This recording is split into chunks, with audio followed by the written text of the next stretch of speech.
हमारा नाम हाँ। रीना शाहा। हिंदी बोल पाती है? हिंदी बोल बुझता है, बोलते नहीं पड़ता अच्छा, है। हिंदी बूझ जाती है लेकिन बोल नहीं पाती है, समझ में आ जाता है हिंदी। ममता दीदी से संतुष्ट है? नहीं है, नहीं है। हम लोग कस्ता हाथुरी तारा है, इनकलाब जिंदाबाद है। अच्छा, इनकलाब जिंदाबाद है। हाँ, किंतु आमी मोदी का सरकार में सपोर्ट करता है, किंतु वोट में सिंगल वोट में कस्ता हाथुरी तारा में मरता है। हाँ। आपका बात तो हमको समझ में नहीं आ रहा है। ओ बुझते पारे ना, ताहले की होबे? बंगाल आमी मार्च मांथेर दो तारीख में गुजरात जाता है। 22 दिन घूर के आया है। गुजरात में माने वेरी इम्पोर्टेंट फील्ड है। मतलब बोल रहे हैं गुजरात आप घूम करके आ गए हैं। गुजरात में विकास वगैरह हुआ है कि नहीं हुआ है? हाँ। विकास हुआ है। विकास हुआ है, माने स्वर्ग हुआ है। स्वर्ग बन गया है। हाँ, स्वर्ग बना गया। तो मोदी सरकार में ही तो करता है। अच्छा। काजे मोदी सरकार के हम सपोर्ट करता है एवं हमारे फ्रेंड्स के बोलता है जो मोदी सरकार के फूल में वोट लगाओ। हाँ, किंतु हम नहीं पड़ता है, कारण हमें छोटो वाला थे कष्ट हाथुरी तारा के इनकलाब जिंदाबाद मुख्यमंत्री छिलो ज्योति बाबू। पारा जाबे ना, किंतु हमार सपोर्टार प्राण कृष्ण हाँ हमें बोलता है जो तुमरा मोदी सरकार के वोट लगाओ। हाँ, पद्म फूल में वोट लगाओ, किंतु हम नहीं पता है। हम समर्थन करता है, किंतु वोट देते नहीं पड़ता है। वोट नहीं दे पाते हैं?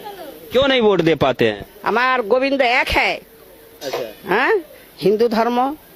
हाँ, गोविंद एक है, कृष्ण है। तो कृष्ण सारा आबार अन्य पथे जाता नहीं है, किंतु हम लेक्चर देता है ए मोदी सरकार के वोट लगाओ, मोदी सरकार के वोट लगाओ। भैया थोड़ा विस्तार से बताइए, ये दीदी जो बोल रही हैं क्या बोल रही हैं? ये बोल रहे हैं जो हम मोदी जी को सपोर्ट करता है, मगर हमने सीपीएम करता है, वो बोला है। अच्छा, मोदी जी को सपोर्ट कर रहे हैं लेकिन सीपीएम को वोट देते हैं? हाँ, देते हैं, वो बोल रहे हैं। किंतु पब्लिसिटी करता है जे ए भाई के बहन के तोरा मोदी जी के वोट लगाओ, गुजरात में अच्छा स्वर्ग है।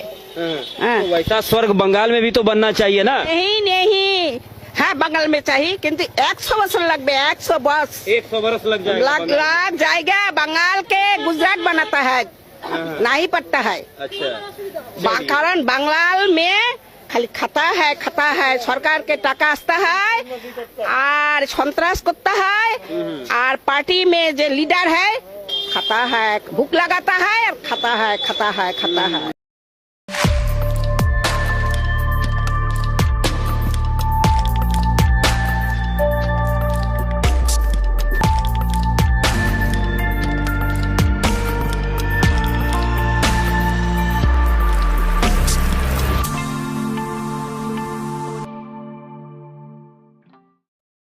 দেখলেন তো পশ্চিমবঙ্গের ঝান্ডু হামেরা কি করিচ্ছে, দল বেঁধে বিজেপিরে ভোট দিছে হাঙ্কেরে বামদের মতো আর কি। গত ইলেকশনে আওয়ামী লীগ বামেরা দল বেঁধে যেমন বিএনপিরে ভোট দিছিল উনকা আর কি। ফলাফল তো দেখিছেন, মমতা এবং তৃণমূল ধরাশায়ী হয়েছে, বিজেপি বিপুল ভোটে ভূমিধ্বস বিজয় পাইছে। বিজয়ী হইয়ায় বিজেপি মুসলমানদের বাসাবাড়ি দোকানপাটের উপরে হামলায় পড়ছে, লুটপাট অগ্নিসংযোগ চলতেছে ব্যাপকভাবে। পশ্চিমবঙ্গের বাঙ্গুরা বাংলাদেশে প্রগতিশীলতার নামে ধর্মনিরপেক্ষতার নামে হাসিনার ফ্যাসিবাদকে উলঙ্গভাবে সাপোর্ট দেয়া গেছে। এখন হিন্দুত্ববাদের নামে ফ্যাসিবাদের কবলে পড়িছে। ফ্যাসিবাদের মজা কেমন 2 দিনে ভালো টের পাইছে, আরো পাবে। যদিও এই আক্রমণের লক্ষ্য হবে মুসলমানেরা প্রাথমিকভাবে, কিন্তু এই ফ্যাসিবাদের আগুন থেকে কেউ রক্ষা পাবে না। যারা বিজেপিকে ভোট দিচ্ছে তারাও রক্ষা পাবে না। যারা নেতা হয়েছে বা মুখ্যমন্ত্রী হিসেবে যার নাম আসছে, এই যে শুভেন্দু অধিকারী, ওর মতো একজন মানুষ বাংলাদেশে জাতীয় নেতা হইতে পারবে না, আঞ্চলিক নেতা হইতে পারবে না। এইটা সাহেব দেখান, তার কিছু বক্তব্য দেখান, শোনান। মুসলমান ভোট দেয়নি, মুসলমান তার আসল লোককে হিজাব পরা মমতাকে ভোট দেবে। বাংলাদেশি মুসলিম অনুপ্রবেশকারী নোয়াখালী চলে যা, ভাগো ভাগো ভাগো। বিজেপি এপ্রিল মাসে আসবে, 550 কিলোমিটার বেড়া দেব আর ডিপোর্ট করব।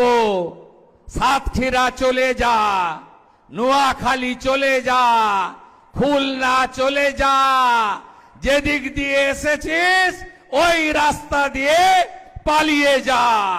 যদি সনাতনের বাচ্চা হয়ে থাকে এদের মুখ দিয়ে চৌরাস্তায় দাঁড় করিয়ে জয় শ্রীরাম বলা হয়। বাংলাদেশের সঙ্গে যুদ্ধ ভারতের কাছে তো কয়েকদিনের ব্যাপার নয়, কয়েক মিনিটেই ফয়সলা হয়ে যাবে। মোল্লা ইউনুস সহ গোটা ঢাকা চাপা পড়ে যাবে। এদেরকে কেউ কাউন্টই করে না, মশা মাছি। এই রাজাকারের বাচ্চা, হেফাজতের বাচ্চা, যাহাই ইউনুস তাহাই মমতা। এবং প্রায় ৮০ লক্ষ থেকে ১ কোটি বহিরাগত রোহিঙ্গা মুসলমান এখানে ঢুকে আমাদের রাজ্য কার্যত দখল করে নিয়েছে। जैसे इजराइल सिखाया गाजा में, उस तरीके से हमारी भारत की 100 करोड़ हिंदू। শুনিছেন? আচ্ছা রিতেশ সাহেব, ওই যে দেখান, ওই যে বাংলাদেশিদের দর বলে যে দাওয়া করেছিল, ওটা দেখান।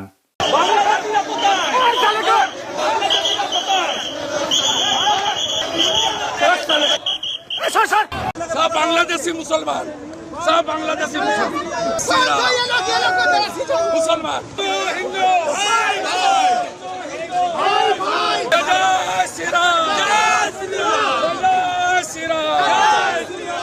দেখেছেন বাংলাদেশে কখনো এরকম মাল রাজনৈতিক নেতা হইতে পারবে? পারবে না। শিওর লিখে রাখতে পারেন, পশ্চিমবঙ্গের দাদারা আপনারা লিখে রাখেন, এরকম মাল বাংলাদেশে কোনোদিন রাজনৈতিক নেতা হইতে পারবে না। এই মাল তো মমতার ডাইন হাত ছিল শুভেন্দু অধিকারী। মানে শুভেন্দু অধিকারী পরে বিজেপি হয়েছে, 2016 সালে একটা দুর্নীতির মামলা এসে ফাইসে গেছিল, নারদা মামলা কয়, আমি আর ডিটেলসে গেলাম না। ওই মামলার পরে 2016 সালে মোদি শুভেন্দুরে নিয়ে মস্করা করেছিল স্টেজে, বক্তৃতার মধ্যে। এটা যে দেখান, সেটা कैमरा के सामने कितना लाए हो? अच्छा लाओ लाओ, और ऐसे कुर्ते में रख देते हैं। टीवी पे देखा कि नहीं देखा आपने? और चेहरा कितना भोला भाला था, ऐसा लगता था ये तो रोज की आदत वाले लगते हैं। দেখেছেন কার কথা কচ্ছে? শুভেন্দুর কথা। এবার ওই যে বলি যে ভোলা বালা, ওই ভোলা বালাটা কে? ক্যামেরার সামনে ঘুষ নেওয়ার ভিডিওটা দেখান।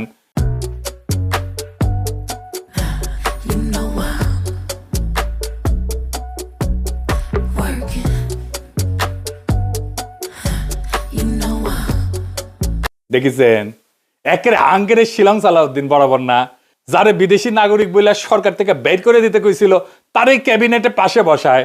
দেখান ওই ভিডিওটা আবার। আপনার সরকারে একজন বিদেশি নাগরিককে আপনি জাতীয় নিরাপত্তা উপদেষ্টা করেছেন। আপনার কি সেই আক্কেল জ্ঞান নাই? একজন বিদেশি নাগরিকের কাছে এই দেশের সেনাবাহিনী নিরাপত্তা সংক্রান্ত রিপোর্ট প্রদান করবে কিভাবে ভাবলেন? সেই জাতীয় নিরাপত্তা উপদেষ্টাকে আপনি বিদায় করুন। সেই জাতীয় নিরাপত্তা উপদেষ্টা হয় নিজে পদত্যাগ করবে, না হয় আপনি তাকে বিদায় করবেন। এই দেশের নিরাপত্তা সংক্রান্ত কোন জাতীয় দায়িত্ব বিদেশি নাগরিকের হাতে থাকতে পারে না। দেখেছেন এদের কোনো মরাল আছে? মরাল নাই, কোনো নৈতিকতা নাই। যাই হোক, আসল আলাপে আসি। আজকের আলোচনায় কয়েকটা বিষয় আলোচনা করব। প্রথমত বাঙ্গুদের নির্বাচন নিয়ে একটা বয়ানে জয় বাংলা করা, মানে ওরা কইতেছে বাংলাদেশে ভারত বিরোধিতাই ইন্ডিয়ায় বিজেপির উত্থানের জন্য দায়ী। তারপরে একটা বিষয় আলোচনা করবো, মমতা হারায়, বিজেপি হারায়, আমাদের জন্য কি বদলাইলো, মমতা কেন হারলো, আর আমাদের রাজনীতিতে কি করতে হবে। আসেন আমরা আল্লাহর নামে শুরু করি। 2017 সালে পশ্চিমবঙ্গে রামনবমী মিছিল করছিল বিজেপি, প্রথম স্লোগান দিল জয় শ্রীরাম। তো মমতা এটার জবাব খুঁজলেন, জবাব হিসেবে বেছে নিলেন জয় বাংলা। ফ্যাসিস্ট আওয়ামী লীগের স্লোগান নিল মমতা। কুফা লাগিছে, কুফা বুঝে নাই, মমতার ওই জয় বাংলার কুফা লাগিছে। জয় বাংলা যে নিজের গলায় তুলে নিবি, ওই জয় বাংলা হবি। হ্যাঁ, নির্বাচনী ম্যানিফেস্টোতে এপ্রিলে তৃণমূল, এটার এপি সেন্টার ছিল হইতেছে জয় বাংলা। জয় বাংলা পশ্চিমবঙ্গে একটা ঝামেলার নাম। 1971 পশ্চিমবঙ্গে 1 কোটি শরণার্থী গেল, চোখ উঠছিল, চোখ ওটা রোগ ছড়াইলো। বেশিরভাগ রিফিউজি ক্যাম্পে, কিন্তু রিফিউজি ক্যাম্পের বাইরেও সংক্রমিত হইল চোখ ওটা। ওই রোগের নাম হইল জয় বাংলা রোগ। হ্যাঁ, চোখ ফুলে লাল হইতো, এত বড় বড় ছড়া বানাইলো, জয় বাংলার লোক, ঢেলা ঢেলা চোখ, কেমন যাওরা দেখেন। আবার আমরা মাছ খাইতাম, মাছ ধরতো ওরা রিফিউজি ক্যাম্পের লোকেরা, আর কিছু মাছ খাইতো, কিছু মাছ বিক্রি করতো রিফিউজি ক্যাম্পের লোকেরা। তো ওরা কইতো, কবিতা কইতো, জয় বাংলার লোক ঢেলা ঢেলা চোখ, ভাতের দিকে যেমন তেমন মাছের দিকে চোখ। এই জয় বাংলা নিজের ইলেকশন ডক্ট্রিন কেউ বানায় বলেন? মানে মোদীকে ঠেকাইতে হবে, এটা তো মমতার এজেন্ডা ছিলটা। পশ্চিমবঙ্গের অ্যান্টি মোদি বলে যারা দাবি করে তারা জান লড়াই দিছে বিএনপিকে ঠেকানোর জন্য, দেয় নাই। 91 লক্ষ ভোটারকে বাদ দিছে নাকি SIR কইরা, সেটা নাকি মমতার হারার জন্য দায়ী কিনা সেটা পরে দেখা যাবে। প্রায় 91 লক্ষ ভোটার SIR এর মাধ্যমে বাদ পড়েছে। এরা সবাই মুসলিম ভোটার এবং স্বাভাবিকভাবেই এই মানে ভোটটা তৃণমূল কংগ্রেসের বেশি হওয়ার কথা ছিল এবং সে কারণে, এবং এটা কিন্তু মোট ভোটারের 12%, এটাও মাথায় রাখা দরকার। অর্থাৎ 12% ভোটার এই নির্বাচনে ভোট দিতে পারেনি যারা তৃণমূলের ভোটটা পেতে পারত।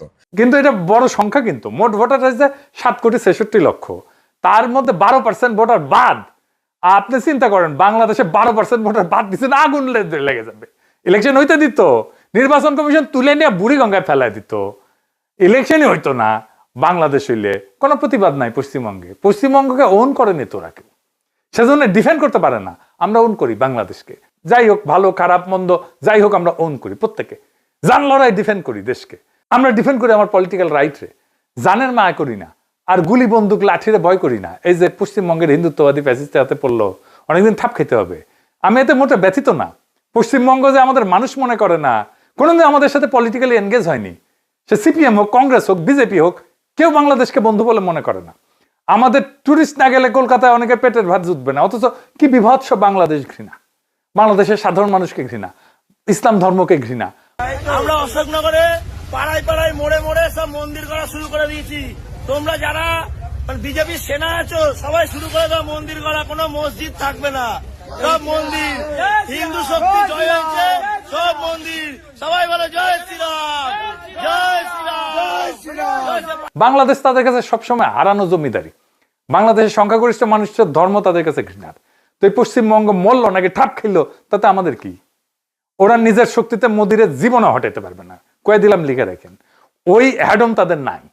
আমাদের সাথে একটা পলিটিক্যাল অ্যালায়েন্স থাকলে পারতো, কারণ আমরাই একমাত্র শক্তি পৃথিবীতে, আধুনিক দুনিয়াতে যারা ফ্যাসিবাদকে পরাজিত করছি রাস্তার লড়াই কইরা। আমাদেরই অভিজ্ঞতা আছে, অন্তত আমাদের লড়াইয়ের অভিজ্ঞতা তাদের কাজে লাগতো, সাহায্য করতে পারতাম। কিন্তু ওরা তো করবে না, ওরা কখনো একটা দেশ হয়ে উঠতে পারেনি। কেন পারেনি জানেন? আসেন সেটা আলাপ করি। পশ্চিমবঙ্গের কোনো রক্তাক্ত ইতিহাস নাই। পশ্চিমবঙ্গ 1947-এর পরে প্রায় 80 বছর গেছে, তার ইতিহাসে কোনো রক্তাক্ত গণ আন্দোলন নাই, কোনো ভাষার জন্য লড়াই নাই, রাষ্ট্রের জন্য লড়াই নাই, রক্ত দেওয়া নাই, স্বাধীনতার জন্য যুদ্ধ হয় নাই, কোনো স্বৈরাচারের বিরুদ্ধে রাস্তায় শহীদ হয় নাই, বিপ্লব নাই, গণ অভ্যুত্থান নাই, গণভবন দখল নাই, সংসদ ভবন দখল নাই, প্রাইম মিনিস্টারের হেলিকপ্টারে তুলে তাড়ায়নি নাই, বন্দুকের সামনে দাঁড়ায় অকাতরে জীবন দেওয়ার কোনো ইতিহাস নাই। আবু সাইদের মতো কোনো ছবি নাই তাদের হাতে, কোনো জুলাই নাই। তাদের ইতিহাসে মীর মুগ্ধরা জন্মায় না। নকশালবাড়ি ছিল তারা কইবে, কিন্তু সেটা ছিল একটা এলিট ভ্যানগার্ডিস্ট মুভমেন্ট, গণ অভ্যুত্থান না। সিঙ্গুর-নন্দীগ্রামে হয়েছে লড়াই, হয়েছে, এটা লোকাল রেজিস্ট্যান্স। আমাদের এরকম প্রত্যেক দিনই হয়, পানি নেওয়া হয়, সার নেওয়া হয়, প্রত্যেক দিনই হয় উঙ্কা লড়াই। বাংলাদেশ পুরাই উল্টা। 52, 69, 71, 75, 90, 24 এটা আধুনিক কালের কথা। তার আগে দেখেন সেই ইসা খাতিকা, হাজী শরীয়তুল্লাহ, তিতুমির, প্রত্যেকটাতে রক্ত, প্রত্যেকটাতে জনগণের সাথে রাষ্ট্রের সরাসরি কনফ্রন্টেশন, প্রত্যেকটা জনগণ নিজের শক্তির অভিজ্ঞতা পাইছে। আমি আপনাদেরকে শক্তির অভিজ্ঞতা আমাদেরকে কোথায় নিয়ে গেছে, আমাদের চেতনাকে, এটা আমি আপনাদের একটা প্রমাণ করে দেখাই দিই একটা ছবি দিয়া। আমি আপনাদের কয়টা ছবি দেখাই। এটা 1954 সালে যুক্তফ্রন্ট সরকার বরখাস্ত হইল, আদমজি জুট মিলে বাঙালি বিহারি দাঙ্গা হইল, বিরাট দাঙ্গা, সারা দেশে অস্থিরতা, সরাসরি কেন্দ্রের শাসন শুরু হইল। মার্শাল না, কিন্তু ধরেন জরুরি অবস্থার মতোই আর কি। ঢাকায় দাঙ্গার সম্ভাবনা, সবার মনে শঙ্কা। ঢাকার সবচেয়ে গুরুত্বপূর্ণ এলাকায় পাহারা দিতেছে কয়জন গুলিস্তান, এইটা সাহেব দেখান কয়জন আর্মি, 1, 2, 3, 4, 5 জন, তাই তো? তখন ধরেন পূর্ব পাকিস্তানের জনসংখ্যা ছিল 4.5 কোটি, এখন 18 কোটি, তার মানে 4 গুণ সেই টাইমের চাইতে। তাইলে সেই টাইমের চাইতে তো এখন একটা দাঙ্গা পরিস্থিতিতে সবচেয়ে ঢাকার গুরুত্বপূর্ণ এলাকা 5.5 20 জন আর্মি দিয়ে ঠান্ডা রাখতে পারার কথা, তাই না? পারবে না। ওইখানে 100 আর্মি দিলেও পারবে না ঠান্ডা করতে, উল্টা ওদের অস্ত্রগুলা খোয়া যাবে। এটা বাংলাদেশ। বাংলাদেশ এই জার্নির মধ্যে দিয়ে গেছে। পশ্চিমবঙ্গে আপনি পারবেন ওই 5 জন আর্মি দিয়ে ঠান্ডা করে রাখতে একটা এলাকা। আমাদের এই অভিজ্ঞতা একটা নির্দিষ্ট জিনিস তৈরি করে, ভূখণ্ডের প্রতি ওনারশিপের বোধ। এই দেশ আমার, কারণ আমি এই দেশের জন্য রক্ত দিছি, আমি জানি আমার সঙ্গীরা রক্ত দিছে, আমার সন্তানেরা রক্ত দিছে। এই বোধই ভূখণ্ডকে রক্ষার তাগিদ তৈরি করে। আক্রমণ এসে কে রুখে দাঁড়াবে? এই প্রশ্নের উত্তর জনগণের শরীরে লেখা থাকে, বলে দিতে হয় না কাউকে। পশ্চিমবঙ্গে জনগণের শরীরে প্রশ্নও নাই, উত্তরও নাই, কারণ এই প্রশ্নটাই কখনো তৈরি হয়নি। পার্টিশন তাদের রাজ্য দিছে, একটা ভৌগোলিক প্রশাসনিক ইউনিট দিছে, ভারতের 28টা রাজ্যের একটা, বাংলাদেশের জনগণকে একটা দেশ দিছে, তাও যুদ্ধ করতে হয়েছে। আমাদের পলিটিক্যাল এক্সিস্টেন্সিয়াল এন্টিটি দিছে, যার জন্য তারা মরছে। এই তফাৎ কিন্তু সাংবিধানিক না, এটা অস্তিত্বগত তফাৎ। ফলে 91 লক্ষ ভোটার এসে ওদেরকে গায়েব করে দিল, ওদের SIR এসে কেটে দিল, কোনো রাস্তায় গণপ্রতিরোধ হইল না। কারণ ভোটাধিকার তো তাদের কাছে রক্ত দিয়ে অর্জিত জিনিস না, ওটা সাংবিধানিক উপহার। ওটা হারানো গেলে আদালতে মামলা করা যায়, রাস্তায় লড়াই করতে হবে, এই বোধটাই ওদের জাগে না। বাংলাদেশের জনগণ 5ই আগস্টে গণভবন দখল করছে, পশ্চিমবঙ্গের জনগণ জীবনের রাজভবন অভিমুখে পদযাত্রা করতে হবে, হাঁটতে হবে, ওইটা কোনোদিন মাথায় চিন্তা করছে? ওটা দখল করা তো দূরের কথা, দখল করা দূরের কথা, ওদের মাথায় নাই। দরকার হলে আমি রাজভবন দখল করব, গণভবন দখল করব। বাংলাদেশের মানুষ তার সার্বভৌম অধিকার রাজপথে ক্লেম করে, ওরা কোনোদিন ক্লেম করে নাই। প্রতিষ্ঠিত করে বাংলাদেশের মানুষ তার সার্বভৌম অধিকার রাজপথে, ওরা কোনোদিন করে নাই। জনতার সাথে এই লড়াইকে পালাইতে হয়, এই কারণে পশ্চিমবঙ্গ বিজেপিকে রুখতে পারে না। আর এই থাকা না থাকা ভোটটাই তাদের পরাজয়ের কারণ। আর এই ওনারশিপটা বিজেপি কিছুটা হইলেও তৈরি করতে পারছিল। কেমনে বুঝে দেখি। 3টা শব্দ তাদের ডক্ট্রিন। এইটা শুভেন্দু অধিকারের governance doctrine. Detect, delete, deport. শনাক্ত করো, মুছে দাও, বের করে দাও। এটা ক্যাম্পেইনের স্লোগান না, এটা ছিল নির্বাচনের আগে ঘোষণা করা ডক্ট্রিন। আমি ইলেকশনের আগে এনসিপি জামাতকে বলছিলাম আমরাই বাংলাদেশ, এই ডক্ট্রিন অ্যাডাপ্ট করতে, করে নাই। হ্যাঁ, বিজেপির এই ডক্ট্রিনের সবচেয়ে ইন্টারেস্টিং মুহূর্তটা শুভেন্দুই কইছিল 1 বছর আগে, 2025 ফেব্রুয়ারিতে বলছিল জয় বাংলা ভারতের স্লোগান না, এটা বাংলাদেশের স্লোগান। বাংলাদেশের স্লোগান ভারতে চলবে না। জয় বাংলা যে বাংলাদেশের স্লোগান, এটা তো পশ্চিমবঙ্গের কালেকটিভ মেমোরিতে আছে। মমতা নিজেই আইডেন্টিফাই করে দিল নিজেকে বাংলাদেশের সাথে, ফ্যাটাল মিস্টেক। সেজন্য মমতাকে বাংলাদেশে পাঠিয়ে দিতে চায়। হ্যাঁ, আসেন, পাঠিয়ে দেন, অসুবিধা নাই, আমাদেরই তো লোক। মমতার পূর্বপুরুষ নাকি কুমিল্লা না ওই দিককার বাসিন্দা ছিল। যাই হোক, জয় বাংলা ধার করা ছিল মমতার শেষ অস্ত্র, তার ম্যানিফেস্টোর এপিসেন্টার। শুভেন্দু সেই অস্ত্রটাকে অপরাধের আইডেন্টিটি বানায় দিছে। জয় বাংলা মানে বাংলাদেশের স্লোগান, বাংলাদেশের স্লোগান মানে বহিরাগত, বহিরাগত মানে অনুপ্রবেশকারী, অনুপ্রবেশকারীকে ডিটেক্ট করো, ডিলিট করো, ডিপোর্ট করো। মমতার চুরি করা স্লোগান, যেটা দিয়ে বিজেপিকে ঘায়ল করতে চেয়েছে, সেই স্লোগানের ভেতরে শুভেন্দু একটা বহিরাগত স্ট্যাম্প মেরে দিল। হ্যাঁ, ছাপ্পা মেরে দিল। একদম জিনিয়াস কাজ করছে, ভয়ঙ্কর রকমের জিনিয়াস কাজ করছে একটা। এই ডিটেক্ট, ডিলিট, ডিপোর্টই এটা পশ্চিমবঙ্গের নতুন গভর্নেন্সের ভাষা। তারা রক্ষা করতে চায়, এই টেরিটরিকে রক্ষা করতে চায়, অন করতে চায়।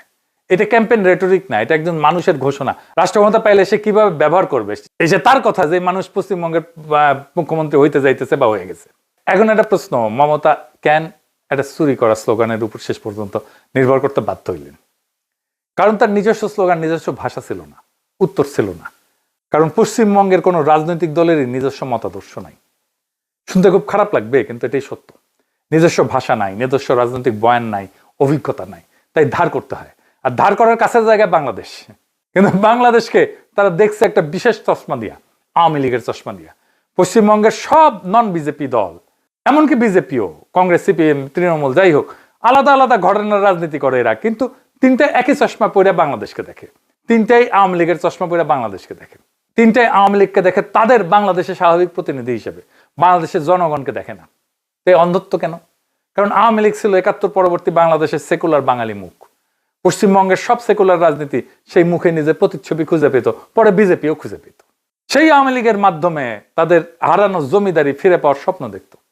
সে যে গৌরী প্রসন্ন মজুমদার একটা গান লিখছিল মুজিবকে নিয়ে, আবার লিখছে কলকাতার মানুষ গৌরী প্রসন্ন মজুমদার, গাইছেও কলকাতার মানুষ অংশুমান রায়। মানে এটা কলকাতার সুপ্ত স্বপ্ন তাদের মুখে এটা ধ্বনিত হয়েছে, তাদের স্বপ্ন আর কল্পনা লেখা আছে ওই গানে। শোনো একটি মুজিবরের থেকে লক্ষ মুজিবরের কণ্ঠস্বরের ধ্বনি প্রতিধ্বনি, আকাশে বাতাসে ওঠে রনি, বাংলাদেশ আমার বাংলাদেশ। সেই সবুজের বুকসেরা মেঠো পথে আবার যে যাব ফিরে, আমার হারানো বাংলাকে আবার তো ফিরে পাবো, শিল্প কাব্যে কোথায় আছে হায় রে এমন সোনার খনি। বোঝা যায় বাংলাদেশ তার কাছে সেই হারানো সোনার খনি, মুজিব সেই সোনার খনি আবার ফিরে পাওয়ার মওকা করে দিছে ওদেরকে। ফলে বাংলাদেশের জনগণের রাজনৈতিক অভিজ্ঞতা 52, 69, 71, 75, 90, 24 এই রক্তাক্ত ইতিহাসকে আলাদাভাবে ওদের বুঝে দেখার দরকার পড়েনি কেন তারা বারবার এইভাবে রক্ত দিল। তাই মমতা বা পশ্চিমবঙ্গ বাংলাদেশের শক্তিটা দেখতে পায়নি, কখনো না। তাই বাংলাদেশের কাছ থেকে কিছু নিতে হবে এটা কল্পনাতেই আসেনি, তার কাছ থেকে নিতেও পারেনি কিছু। সবসময় বাংলাদেশকে মাটিতে মাথা চেপে রাখতে চাইছে, কখনো তার কাছ থেকে শিখতে চায় নাই। মমতার বা পশ্চিমবঙ্গ কখনো বাংলাদেশের জনগণের সঙ্গে কোনো সম্পর্কই করতে চায় না। কিন্তু দেখেন পশ্চিমবঙ্গের ইকোনমি একটা বড় অংশ দাঁড়ায় আছে বাংলাদেশের উপরে। তারা ইলিশ মাছ নিবে কিন্তু একটা নদীর পানি দিতে রাজি না। ইলিশ মাছ ছাড়া তাদের দুর্গাপূজা হয় না, কিন্তু তিস্তার পানি দেবে না, গঙ্গার পানি দেবে না। কিন্তু তারপরও এগুলোর বাইরেও মমতার পতনের আরো কয়েকটা গভীর কারণ ছিল। আসেন সেই 3টা কারণ একটু দেখি। মমতার রাজনৈতিক ভিত্তি দাঁড়াইছিল 3টা স্তম্ভে। হাসিনার পতনের পরে 18 মাসে 3টা স্তম্ভই ভেঙে পড়ছে। প্রথম স্তম্ভ ছিল মুসলিম ভোট। এসআইআর করে 91 লক্ষ নাম বাদ দিছে, এর মধ্যে বেশিরভাগই অনুপাতে মুসলিম ভোট। তৃণমূলের সবচেয়ে নির্ভরযোগ্য ভোট ভিত্তি এটা ধ্বংস হয়ে গেছে। দ্বিতীয় স্তম্ভ হইতেছে সাংস্কৃতিক এবং বুদ্ধিবৃত্তিক। মমতার আইডেন্টিটি ছিল সেকুলার বাঙালি। হাসিনা শাসনকে যে সেকুলার বাঙালি পরিচয় দিত, সেই পরিচয়ের কারখানা মূলত পশ্চিমবঙ্গে। কলকাতার সাংবাদিক, চলচ্চিত্রকার, সাহিত্যিক, অধ্যাপক, বুদ্ধিজীবী, আনন্দবাজারের কাভারেজ, তারপরে যাদবপুর প্রেসিডেন্সির বুদ্ধিবৃত্তিক বলয়, কলকাতার সিনেমা ফেস্টিভ্যাল, বাংলাদেশের সরকারি অনুষ্ঠানে কলকাতার শিল্পীদের আমন্ত্রণ, এইটা পুরা জাল। এইটা দুই পক্ষের জন্য গুরুত্বপূর্ণ ছিল। কেন? কারণ হাসিনা শাসন যত বাংলাদেশের ভেতরে নির্বাচনী বৈধতা আড়াচ্ছিল, তত বাইরের সাংস্কৃতিক বৈধতার উপরে নির্ভর করতে হচ্ছিল। কলকাতার এই বলয় ছিল সেই বৈধতার কারখানা। আমরা পরে দেখবো যে হাসিনার বয়ানগুলো ইন্ডিয়া থেকে তৈরি হয়ে আসতো। আমরা দেখবো আজকে একটা এক্সাম্পল দিয়ে দেখাবো যে কিভাবে হাসিনার বয়ান তৈরি করে দিত। তো তৃণমূলের ঘনিষ্ঠ অনেকে এই জালের মধ্যে ছিল, বিজেপির সাথেই ছিল। এই সম্পর্ক যতদিন চলছিল পশ্চিমবঙ্গের রাজনৈতিক কল্পনা একটা কৃত্রিম আয়নায় আটকাইছিল। বাংলাদেশকে আলাদা স্বতন্ত্র সত্তা হিসেবে দেখার দরকার পড়েনি, কারণ কলকাতার নিজস্ব বুদ্ধিজীবী শ্রেণী হাসিনার বাংলাদেশকে আসল বাংলাদেশ হিসেবে দেখত, প্রচার করত। মমতার সেকুলার বাঙালি পরিচয়ের জন্য এই আয়নাটা অপরিহার্য ছিল, কারণ তাছাড়া তার সেকুলার বাঙালি পরিচয় দাঁড়ায় না। কারণ আয়নায় তিনি দেখতেন ওই পাশেও আছে আমার মতোই ভাবনার মানুষ, আমি একা না, হাসিনাও আমার মতোই। তো 5ই আগস্ট 2024 সে আরাংনার চঞ্জন তীরা ভেঙে পড়ল। কলকাতা হঠাৎ আবিষ্কার করলো যে তাদের প্রচার করা ছবির সঙ্গে আসল বাংলাদেশের সম্পর্ক প্রায় শূন্য। এতদিন তারা যাকে বাংলাদেশ ভাবছিল সেটা ছিল একটা ক্ষমতাবান গোষ্ঠীর সেলফ ইমেজ, যার সাথে বাংলাদেশের সাধারণ মানুষের কোনো যোগ নাই। তো ফলে সাথে সাথে মমতার সেই সেকুলার বাঙালি বলে ইমেজ যেটা, সেটা ফাঁপা হয়ে গেল। কারণ আয়নার ওপাশে আর কেউ নাই। তার যে প্রতিচ্ছবি, তার তো একটা প্রতিচ্ছবি ফেরত পাঠাইতে হবে ওই পাশ থেকে, সেটা আর ফেরত আসে না। 3 নাম্বার হইতেছে বস্তুগত অর্থনীতি। কলকাতার মার্কেট স্ট্রিট আছে না, Kyd street, Esplanade, New Market, এই এলাকার নাম ছিল মিনি বাংলাদেশ। মানে বাংলাদেশের ট্যুরিস্ট দিয়ে ওটা চলতো। বাংলাদেশের রুগী, বাংলাদেশের ক্রেতা, বাংলাদেশের পর্যটক। 5ই আগস্টের পরে ভিসা বন্ধ, সব বন্ধ হয়ে গেল। কি হইল? 1 বছরে কেউ কেউ বলেন 5,000 কোটি টাকা লস হয়েছে এর ফলে কলকাতার। তার অর্থনীতি থেকে নাই হয়ে গেছে। হোটেল ফাঁকা, হাসপাতাল বন্ধ, মার্কেট ধুধু করে। এই হিসাবটা মাথায় রেখে একটা পুরনো ঘটনা মনে করাই দিই। হাসিনা পতনের মাত্র 2 সপ্তাহ আগে 21শে জুলাই 2024 তৃণমূলের শহীদ দিবসের সমাবেশে ধর্মতলায় মমতা মঞ্চে দাঁড়ায় বললেন যে বাংলাদেশ নিয়ে আমি কিছু বলতে পারি না, এটা আলাদা দেশ, ভারত সরকার যা বলার বলবে, কিন্তু কেউ অসহায় হয়ে বাংলার দরজা এলে আমরা আশ্রয় দেব। বিজেপি 2 বছর ধরে একটা বাক্যকে অস্ত্র বানাইছে। শুভেন্দু বলছে মমতা অনুপ্রবেশকারীদের জন্য দরজা খুলে দিচ্ছেন। এই অনুপ্রবেশের সময় তারা বলছে যে আশ্রয় তো দিদি দিচ্ছে। মমতা যেটাকে মানবিক প্রতিশ্রুতি হিসেবে বলছে, সেটাই বিজেপির হাতে অনুপ্রবেশের উস্কানির সবচেয়ে বড় প্রমাণ হয়ে দাঁড়িয়েছে। আর এই অভিযোগের সঙ্গে যোগ হইল বাস্তব ক্ষতি। এখন বলেন মার্কেট স্ট্রিটের যে ব্যবসায়ী, তার হোটেল দোকান চলতো বাংলাদেশি ক্রেতা দিয়ে, 2 বছর ধরে আয় নাই, ব্যাংকের কিস্তি বাকি, কর্মচারী চলে গেছে। ও তো তৃণমূলের ভোটার ছিল, ও এখন কাকে ভোট দেবে? তৃণমূলকে দেবে? তৃণমূল কিছু করছে তাদের জন্য? করে নাই। সে বাঁচার একটা রাস্তা খুঁজবে, সে বাঁচার রাস্তা খোঁজার জন্য বিজেপির দিকে চলে গেছে আপোষে। শুভেন্দু যখন এসে বলে যে আমি 100 কোটি বাংলাদেশিকে পুশব্যাক করব, তো ওই ব্যবসায়ীরা তখন কি শোনে? তারা শোনে কেউ একজন আমার দিকে তাকাইতেছে, কেউ একজন আমার ভাঙা ব্যবসার জন্য কাউকে দায়ী করতেছে, বাংলাদেশকে দায়ী করতেছে। কেউ একজন বলতেছে সমাধান আছে, যুক্তি ভুল হোক, সমাধান ভুল হোক, কিন্তু মুখ ফেরানোর ভঙ্গিটা তো সঠিক। সে তো বলতেছে আমি কিছু করব। আর বিজেপি যখন বলে মমতাই তো অনুপ্রবেশ ডেকে আনছেন, নিজে বলছে দরজা খুলে দেবেন, তখন এই ব্যবসায়ীদের কাছে যুক্তিটা আরো পোক্ত হয়। হাসিনা পড়ার পরে এই ভিসা বন্ধ করে দেওয়ার পরে কলকাতার সবচেয়ে বেশি ক্ষতিগ্রস্ত হয়েছে। মমতা কিছু বলছে? কোনো ব্যবস্থা নিছে? কিচ্ছু বলে নাই। মমতা নিজেই বিজেপির হাতে সবচেয়ে বড় অস্ত্রটা তুলে দিছে। আর এই পুরো ছবির গোড়ায় কি? বাংলাদেশ, যে বাংলাদেশের জনগণের চলাচল, যে চলাচল পশ্চিমবঙ্গের অর্থনীতিকে চালাইতো, মমতা সেই জনগণকে কোনোদিন রাজনৈতিকভাবে স্বীকারই করেনি, তার সঙ্গে সম্পর্ক করেনি, তার নেতৃত্বের সঙ্গে সংলাপ করেনি, শুধু অসহায় শরণার্থীর বিমূর্ত ছবি দেখছে, কিন্তু তার সাথে পলিটিক্যালি এনগেজ হয়নি। আমি প্রফেসর ইউনূসের সরকারকেও বলছিলাম যে মমতার সাথে এনগেজড হন, পলিটিক্যালি এনগেজড হন। প্রফেসর ইউনূস বেশি বোঝে, সবার থেকে বেশি বোঝে, হয় নাই? এটা শুধু মমতাকে না, বাংলাদেশেরও উপকার হইতো। ফলে যখন সেই জনগণের নিজের রাজনীতিতে ভাঙন আসলো, মমতার কাছে কোনো ভাষা নাই, কোনো সংযোগ নাই, কোনো কৌশল নাই। একটা পুরনো প্রতিশ্রুতি যেটা এখন তার বিরুদ্ধেই অস্ত্র। বাংলাদেশের জনগণ চলে গেল, সাথে গেল মার্কেট স্ট্রিট, ব্যবসা গেল, সাথে গেল মমতার ভোটারের রুটি, আর সেই ভোটার এখন বিজেপির হাতে। মমতা যাকে দেখতে চাননি পলিটিক্যাল পার্টনার হিসেবে, সেই বাংলাদেশের জনগণের অনুপস্থিতি তাকে ক্ষমতা থেকে নামাই দিল। এই দিকটা কিন্তু কেউ দেখতেছে না। মমতা যাদের আশ্রয় দেওয়ার প্রতিশ্রুতি দিয়েছিলেন, সেই প্রতিশ্রুতি তার সরকার বাঁচানোর শেষ আশা বন্ধ করে দিল। এখন এই যে পশ্চিমবঙ্গে যা হইল, এটা কি শুধু পশ্চিমবঙ্গেরই গল্প? না, এই একই দিনে তামিলনাড়ুতে স্ট্যালিন হারলো। 91 থেকে কোনো নির্বাচনে কিন্তু উনি হারেননি। 35 বছর পর প্রথম কেরালায় বাম সরকার পড়ে গেল। বাম সরকার পড়লো কেরালা, বামপন্থীদের একটা খুঁটি। 2 বছর আগে ওড়িশায় বিজেডি পড়লো। 24 বছরের শাসনের শেষে বিহারের নীতিশ কুমার বিজেপি বিরোধী জোট ছেড়ে বিজেপির সঙ্গে চলে গেলে। মহারাষ্ট্রে, যে রাজ্যে মুম্বাই ভারতের অর্থনৈতিক রাজধানী, সেখানে বিজেপি 2টা বড় বিরোধী দলকে ভিতর থেকে ভেঙে ফেলছে। দিল্লিতে কেজরিওয়াল নিজের আসন হারাইছে। ভারতের 36টা রাজ্য আর কেন্দ্রশাসিত অঞ্চল বিজেপি চালায় 22টা। কোথাও জিতে, কোথাও ভাঙায়, কোথাও মামলা ঠুকে। এটা কোনো নির্বাচনী প্রবণতা না, এটা একটা সাম্রাজ্য। ভারতের প্রায় কোনো রাজ্যে এখনো এমন কোনো মুখ্যমন্ত্রী নাই যিনি কেন্দ্রকে সরাসরি চ্যালেঞ্জ করবেন। স্ট্যালিন করতেন, মমতা করতেন, কেজরিওয়াল করতেন। 3 জনেই একই সাথে ধপাস করে পড়ছে। ভারতে এখন একটাই আওয়াজ, মোদির আওয়াজ, হিন্দুত্ববাদের আওয়াজ। কিন্তু এই বিরাট ছকে একটা ব্যতিক্রম আছে, মাত্র একটা, তামিলনাড়ু। স্ট্যালিন হারছে, কিন্তু কার কাছে? কে জিতছে? বিজেপি না, থালাপাতি বিজয়। আপনারা জানেন, চলচ্চিত্রের তারকা। 2 বছর আগে দল তৈরি করছে, 108টা আসন পেয়েছে। ভারতের সব রাজ্যের মধ্যে এটাই একমাত্র জায়গা যেখানে বিজেপিকে আনেনি, কিন্তু নতুন দল আসছে। কেন? কারণ তামিল পরিচয়ের চারপাশে একটা বর্ম আছে। এই বর্ম আকাশ থেকে পড়েনি, 70 বছরের রাস্তার লড়াই থেকে গড়া। পেরিয়ার, আন্না, করুণানিধি, 65-তে হিন্দি আরোপণের বিরুদ্ধে দাঙ্গা, তাতে রক্ত, ভাষার জন্য আত্মাহুতি। তামিলরা জানে, তারা লড়তে জানে, তার কারণ তারা লড়ছে। পশ্চিমবঙ্গে সে অভিজ্ঞতা নাই। আর বাংলাদেশের অভিজ্ঞতাকে আওয়ামী চশমা দিয়ে দেখায়, সে দরজাও বন্ধ। 2 দিক থেকে বর্মহীন। হিন্দুত্ববাদ এখন একটা প্রকল্পনা, এটা একটা সাম্রাজ্য। আর এই সাম্রাজ্যের কোনো সীমানা থাকে না। ওই সাম্রাজ্য আমাদের দিকে ধায় আসবে। ঠিক কিভাবে আসবে আমরা এখনো নিশ্চিত না। যখন আসবে তখন আমরা সেটাকে মোকাবেলা করব। কিন্তু এবারে আসেন আমাদের দেশের ভিতরে কিছু ইন্ডিয়ান ল্যাসপেন্সার নিয়ে কথা বলি। বাংলাদেশের মাথা বুদ্ধিজীবীরা পশ্চিমবঙ্গে ফলাফল ব্যাখ্যা করতেছে একটা সহজ তত্ত্বে। বাংলাদেশে ভারত বিরোধিতার জন্য ইন্ডিয়া পশ্চিমবঙ্গে বিজেপি আসিছে। বাংলাদেশে যারা ভারতের আগ্রাসনের বিরোধিতা করে তারা আসলে রয়ের এজেন্ট।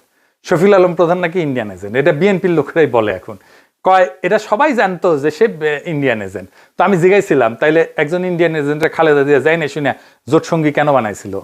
তাইলে তো আইয়ুব ইয়াহিয়া টিক্কা খানরে আমাদের জাতির পিতা বানানো উচিত, কারণ তারাই তো আমাদের ক্ষমতা নিতে দেয়নি মুজিবরে। ক্ষমতা নিতে না দেওয়ার ফলে চালচালায় বাংলাদেশ স্বাধীনতা পেয়ে গেছে, আমাদের মনে স্বাধীনতার স্বপ্ন জাগছে। তাহলে তো ওদেরকে আমাদের জাতির পিতা করা উচিত। তাহলে তো ট্রাম্প ইরানের সবচেয়ে বড় এজেন্ট, যুদ্ধই শুরু করে দিছে। মুইজু তো তাহলে ইন্ডিয়ান এজেন্ট, হিটলার তো তাহলে ইহুদিদের বন্ধু, তাই না? বাংলাদেশে ভারতীয় আগ্রাসন নিয়ে কিছু কথা কওয়া যাবে না, কইলে আপনি ইন্ডিয়ান এজেন্ট। আমারে প্রথমে রয়ের এজেন্ট কইছিল এই জানু মোহাম্মদ। তো জানু মোহাম্মদ যে মার্কিন সাম্রাজ্যবাদ ধ্বংস নিপাত যাক কয়, তার মানে কি সে মার্কিনদের দালাল? হ্যাঁ, তো এখন যদি বাংলাদেশে ভারত বিরোধিতার জন্য যদি বিজেপি চলে আসে ইন্ডিয়ায়, তাহলে ইন্ডিয়ারে প্রেম দিক, প্রেম প্রচুর প্রেম দিক, তাহলে বিজেপি ক্ষমতার থেকে পড়ে যাবে। তাই তো হওয়া উচিত লজিকে, তাই না? এগুলো হয়েছে বুদ্ধিজীবী, বেকুব। এরাই কয় হাসিনারে আমেরিকা ফেলাইছে, মুজিবরে সিআইএ খুন করেছে। জানো, বাংলাদেশের মানুষের কোনো এজেন্সি নাই। কিন্তু ইন্ডিয়ান আর্মি আইসা পাকিস্তান আর্মিরে পরাজিত করলে ওটা নিজের শক্তি, আরে নিজের গব্য গৌরব। হ্যাঁ, আওয়ামী লীগ ইন্ডিয়ান এজেন্ট হয় না। এই যে বাংলাদেশে ভারত বিরোধিতা আর সোকল্ড হিন্দু নির্যাতনের কারণে বিজেপি জিতেছে, এটা তো ইন্ডিয়ার রয়ের ক্যাম্পেইন। এই যে দেখেন লিখেছে দীপ হালদার, পাক্কা রয়ের লোক, একই কথা লিখেছে। বাঙ্গুরা যেটা কইতেছে একই কথা লিখেছে। এখন আমার ক্ষুদ্র ভ্রাতার ভগিনীরা কবে, আপনি খালি দেখেন, আমি বেনে বেনে করছি না। এই দীপ হালদারের কাজই হইতেছে বাংলাদেশে কিভাবে ইসলাম পন্থার জঙ্গিবাদের উত্থান হইতেছে তা দিয়ে ন্যারেটিভ বানানো। এই যে বইটা দেখেন, ইনশাল্লাহ বাংলাদেশ, কিসের উপরে লেখা জানেন? জুলাই বিপ্লবের উপরে লেখা। 300 পৃষ্ঠার বই লেখা ফেলিছে জুলাই বিপ্লবের পরে। জুলাই বিপ্লবের পরে ইসলাম পন্থার উত্থান ঘটেছে এইটা প্রমাণ করার জন্য। এটা তার বইয়ের প্রতিবাদ্য। আমার নাম আছে কিনা জানি না, বইয়ের মধ্যে পড়া হয় না, বইটা অর্ডার দিছে, আসুক দেখুন।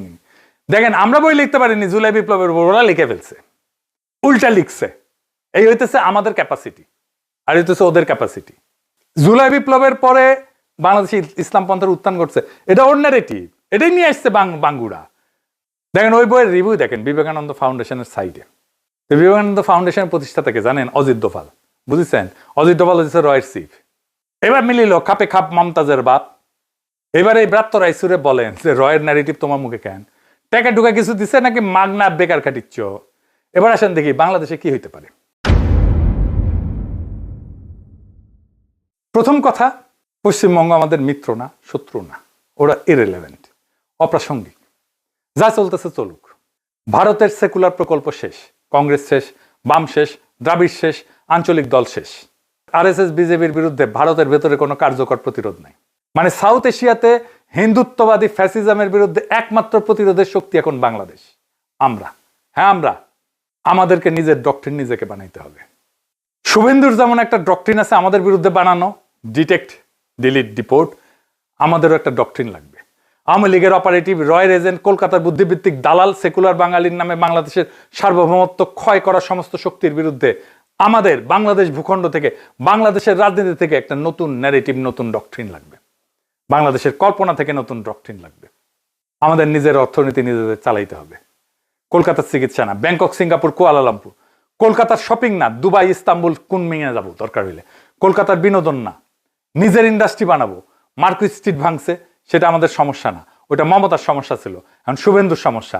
আমাদের কাজ আমাদের 18 কোটি মানুষের অর্থনীতি থেকে, কলকাতা নির্ভরতা থেকে বাইর করে আনা। নিজের সার্বভৌমত্বকে নিজেকে রক্ষা করতে হবে। ভারত যদি হিন্দুত্ববাদী রাষ্ট্র হয়, ওটা ওদের সমস্যা। আমাদের সমস্যা হবে যদি আমরা নিজেদেরকে রক্ষা না করি। সীমান্তে বিএসএফ এর গুলিতে কিশোর যদি মরে, সেই হিসাব আমরা রাখবো। তিস্তার পানি আটকে রাখা যদি হয়, সেই হিসাব আমরা রাখবো। যদি গঙ্গার পানি আটকে রাখা হয়, সেই হিসাব আমরা রাখবো। দিল্লি থেকে, আগরতলা থেকে, কলকাতা থেকে যে ন্যারেটিভ বোম্বার্ডমেন্ট হবে, সেইটা আমরা কাউন্টার করব নিজের ভাষায়, নিজের প্ল্যাটফর্মে, নিজের শর্তে। পশ্চিমবঙ্গ পড়ছে কারণ পশ্চিমবঙ্গের জনগণের শরীরে কোনো রক্তের স্মৃতি নাই। বাংলাদেশের জনগণের কালেকটিভ মেমোরিতে শুধু প্রতিরোধী আছে। সেই ইসাখার আমল থেকে প্রতিটা প্রজন্মের শরীরে শুধু প্রতিরোধের গল্প, রক্ত দেওয়ার গল্প, ভূখণ্ডকে রক্ষা করার গল্প। মা বাবার শরীরে যেটা ছিল, সন্তানের শরীরের সাথে সংক্রমিত হয়েছে।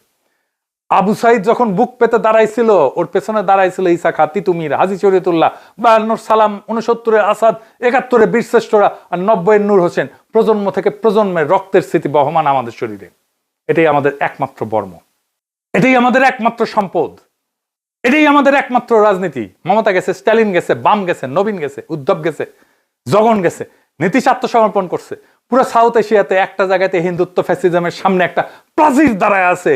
পদ্মার উত্তরে, মেঘনার পশ্চিমে, আমাদের মাটিতে মোদির হিন্দুত্ববাদের পরাজয় হবে আমাদেরই হাতে। কারণ দুনিয়াতে একমাত্র আমাদেরই আছে আজকের দুনিয়ায় ফ্যাসিবাদের সাথে লড়াই করে পরাজিত করার অভিজ্ঞতা আর গৌরব। তাই আমাদের পথ দেখাতে হবে পুরো ভারতবর্ষকে। ভিয়েতনাম দেখাইছিল এক সময় সারা দুনিয়াতে, কিউবা যেমন দেখাইছে এক সময় সারা দুনিয়াকে পথ। আমাদের লড়াই তাদের চাইতে ছোট না। বাংলাদেশ হয়ে উঠবে মজলুমের শেষ আশ্রয়, ফ্যাসিবাদের বিরুদ্ধে সবচেয়ে শক্তিশালী দুর্গ। সেই দুর্গের গর্বিত নাগরিক হয়ে আমাদের লড়াই থাকবে চিরজাগরুক, চিরবহমান। ইনকিলাব জিন্দাবাদ।